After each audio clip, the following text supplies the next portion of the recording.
Down payments dropped to a 4-year low of $23,000. According to a recent Realtor.com survey, down payments are at an all-time low, which is another big indication and big indicator that affordability is a huge concern. And today we're going to talk about it. According to a recent Realtor.com survey, down payment has dropped to a 4-year low of $23,000,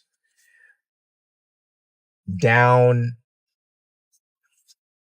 almost 40% from Q1 of last year, where it was about $32,000. So when I read this article, my thoughts were that home buyers are holding on to their money even more than they were in the past. So it's already hard enough to qualify for a home and to save up a down payment. And home buyers now are leaning even more on government-backed programs, down payment assistance programs, to simply try to get into the housing market. When I read this, my first initial thought was like, that's actually a good thing that down payments are getting lower, which may mean it's more affordable for folks to buy homes. And there is some truth to that.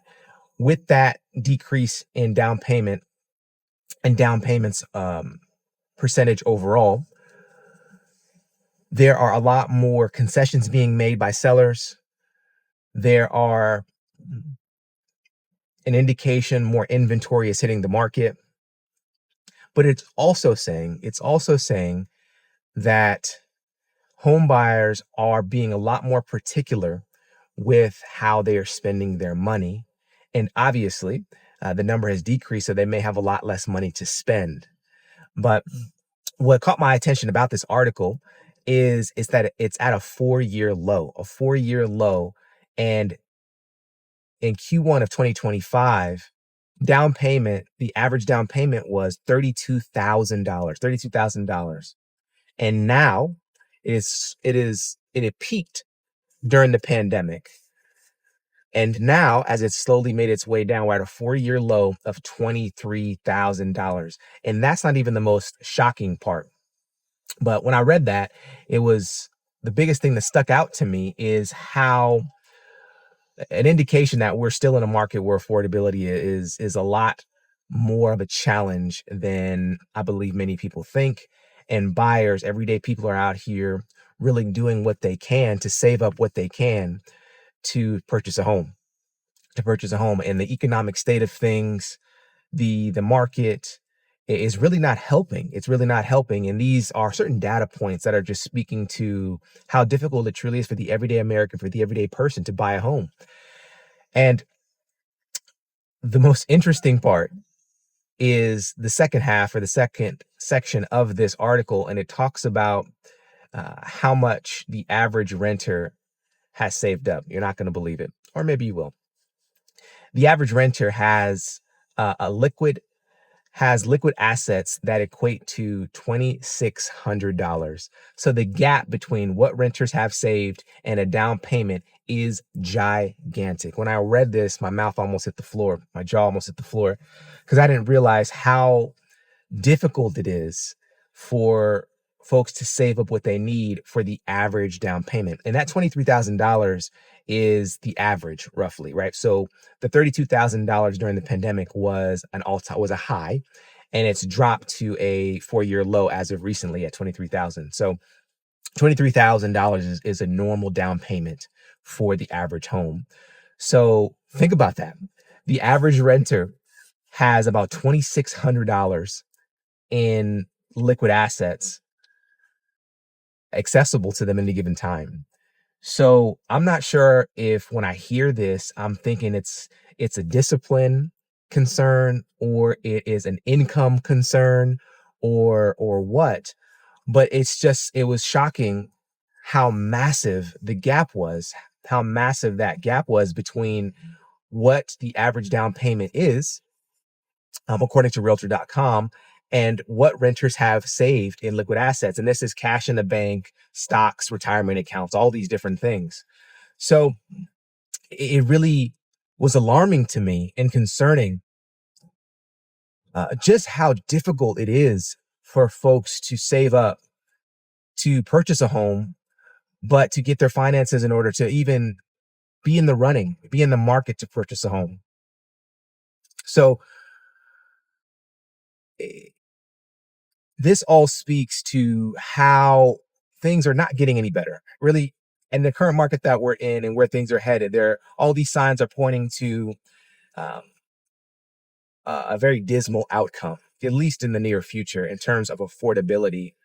And we're not even talking about gas, groceries, just the cost of goods nowadays. I mean, if you go to the gas station now, you're reminded of how expensive things are. But I think less so the gas, more so when you go buy groceries, right? The average cost of a gallon of milk and a carton of orange juice is something crazy, crazy. But for most folks, home ownership is a huge goal, and